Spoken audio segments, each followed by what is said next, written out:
Okay, so this is my first try at an online lesson, and I am recording you all from the guest room, which is a mess, at my house, and I am glad that you have all tuned in to see this video. This is a review of what you all were doing before we took our long break. So we had been working on measurement. We were doing customary measurement, which is what we mostly use in the United States. And then when we left, we had actually started doing metric measurement. Now, metric measurement is used in almost every other country except the United States, and it would be way easier if we would just make the switch.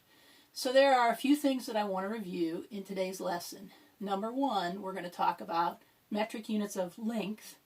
Number two, we're going to talk about metric units of capacity. Number three, we're going to talk about metric units of mass. And number four, we're going to talk about how to change from one unit of measure in metrics to another, which is, again, a lot easier than converting in customary. So let's get started with metric units of measurement.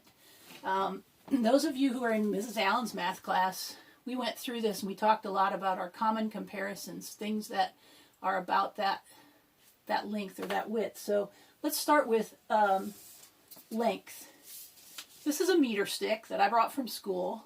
Okay, this meter stick, at school, it's about the distance from the floor to the doorknobs. Here at my house, I measured, and the doorknobs are actually a little bit shorter. My house is old. It was built in the 1870s, and they're actually closer to about 36 inches.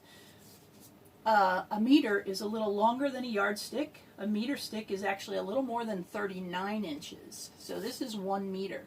But this is awfully big if we wanted to measure small things, like this pencil, for instance. So if we want to use metric measurements to measure something smaller, like this pencil, we would break that meter up into 100 pieces. Each of those 100 pieces is called a centimeter. This pencil, if I put it at the end of the ruler, it's about 14.8 centimeters long. 14.8. In between each centimeter, there are 10 divisions. That's why I say 0.8. It's 14 and 8/10. In between each centimeter are 10 divisions. Those are called millimeters.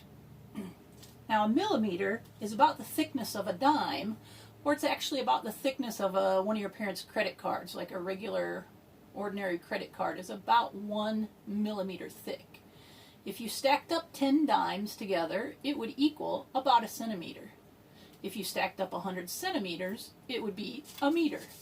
Now, if you wanted to measure something a lot bigger than that, say a distance from my house to school, you would need to use a bigger measurement, which is called a kilometer. So let me show you on the board back here real quick. In measurement, our basic unit is the meter. We want to go bigger, we say kilometer or kilometer. Either one is an okay pronunciation. We want to go smaller, we say centimeter, and even smaller than that is millimeter. It takes 1,000 meters to make a kilometer. It takes 100 centimeters to make a meter, and it takes 10 millimeters to make a centimeter. So we know that the millimeter is about the thickness of a dime. A centimeter is about the width of this skittle, or it could be the width of one fingernail. That's about a centimeter. Okay. The meter is usually the distance of the doorknob off of the floor, but like I said, my house is a little different. So it's just a little bit longer than a yardstick is a meter. And a kilometer, if you need something to relate that to, would be about how far you would walk if you walked steadily for 12 minutes. It's also about the length of 9 football fields. So if you could go to the high school and start at one end zone and walk 1, 2, 3, 4, all the way up 9 times back and forth across the football field, you would have walked about a kilometer. So that gives you some idea of how long a kilometer is. Okay, so the next thing that I want to talk to you about is capacity. Capacity is something that when I was a kid, the soda pop industry made us learn it because they started packaging soda in 2-liter bottles of pop. You're all familiar with the size of a bottle of pop. This is 2 liters. 1 liter would be about half of that. Would be a little more than this water bottle full. This would be about 1 liter. We use liters to measure instead of gallons, okay? If you would go to Europe and buy gasoline, you have to pay by the liter, not by the gallon. And it takes almost 4 liters to make a gallon, or it would take 2 of these 2-liter bottles of pop to equal about a gallon. So a milliliter would be a lot smaller than a liter. And something I found here at my house was this little syringe that we use to give medicine to our cats. And I wanted to use it to show you how much a milliliter is. So I've got some water in my bottle here. And I'm going to fill it up. I'm going to show you this.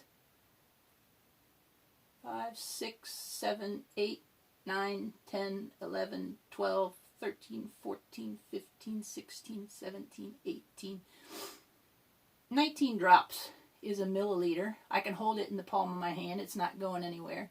A milliliter is not very much. We use milliliter to measure small amounts, like how much is in a milk carton, how much is in a can of soda. Those kinds of things we can measure with milliliters. Those are really the only 2 metric measurements of capacity that you need to know. There are centiliters, that is a thing. There are kiloliters, which would be 1,000 liters, but those would be something you would use to measure different size things. Like a kiloliter would be used to measure how much water you're putting into a swimming pool, for instance. Okay, so let's go on to to mass. Mass is a little different than weight. When we measure in pounds, we measure weight. Weight is measuring the gravitational pull of things on Earth. Your weight changes if you go to the moon, because the moon doesn't have gravity. Mass is a little different in the metric system. They're not measuring gravitational pull as much as they're measuring how much space you're taking up or how much of something there is. So mass we use, let me put this up here too, I forgot, liter and milliliter. It would take 10 milliliters to make a centiliter. It would take 100 centiliters to make a liter, and it would take 1,000 liters to make a kiloliter. Okay, now we're on to mass, and mass is measured in grams. The basic unit is a gram. A gram doesn't weigh a whole lot. A gram is just like about how much a couple of paper clips would weigh in your hand. Not very much at all.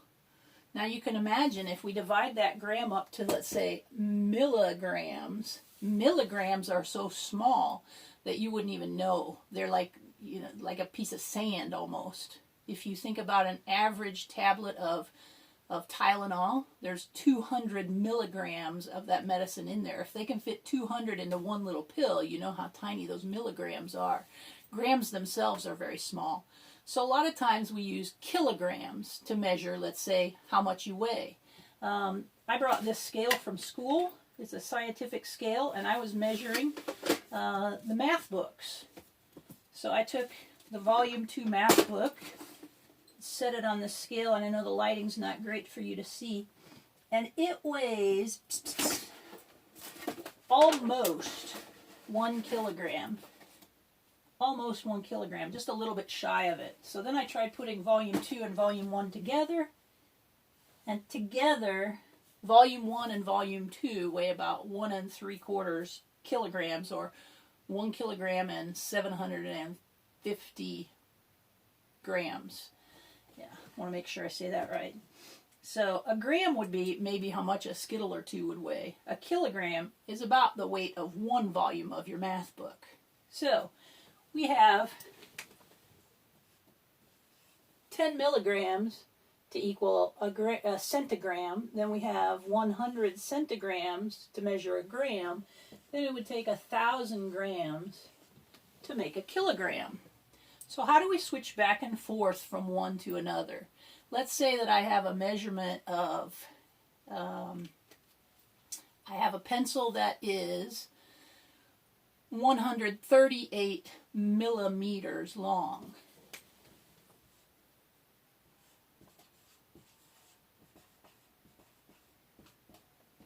If I want to change that to meters, I have to think about which way am I going. Am I going from a small measurement to a bigger measurement, or from a bigger measurement to a smaller measurement? Since milli is down here and meter is here, I'm going this way. And when I go this way, you can see that I need to divide, because meters are bigger, I will need less of them to measure that pencil. So if I want to go from here to here, I need to divide. Then I say, well, divide by what? Well, if I'm going from here to here, I have to go past 10 and past 100. Well, what is 10 times 100? That's 1,000. So I need to divide by 1,000. See if I can do this here. 138 divided by 1,000. We haven't done a lot of long division yet, and you can see that that doesn't look possible, does it? You can't make any groups of 1,000 out of 138. So what do? Well, do we use a remainder? No. What we do is we use a decimal point. Decimal points are used in metrics way more than fractions. The decimal point would go right at the end of our 138. If we stick a 0 on after that, that doesn't change the value at all. So now I can say how many 1,000s are in 1,380, and that would be one group. Subtract that, and I'd have 380 left. So now I say, how many groups of 1,000 can I make out of 380? Well, none again. So what do? I make my number another decimal place longer with a 0 that doesn't change the value. And then I bring that down, and I say, how many thousands can I make out of 3,800? That would go in there 3 times. So then I subtract, and I'm running out of board, but I have 800 left. No remainder. I stick on another 0. I bring that down. I say, how many 1,000s are in 8,000? And it goes in there 8 times. Then when I would subtract 8,000, there'd be nothing left. So I know that 138 millimeters is 138 thousandths of a meter. All I really had to do was move the decimal point. From here, 1, 2, 3 places. When you divide by 1,000, you're actually changing the place value by 3 places. And you move it to the left when you divide. If you're multiplying, it's going to move the other direction. Okay, let me get an eraser real quick.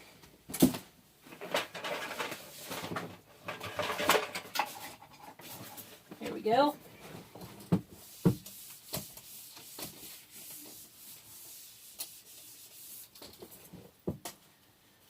So what if I have something that weighs 2.7 kilograms? Okay.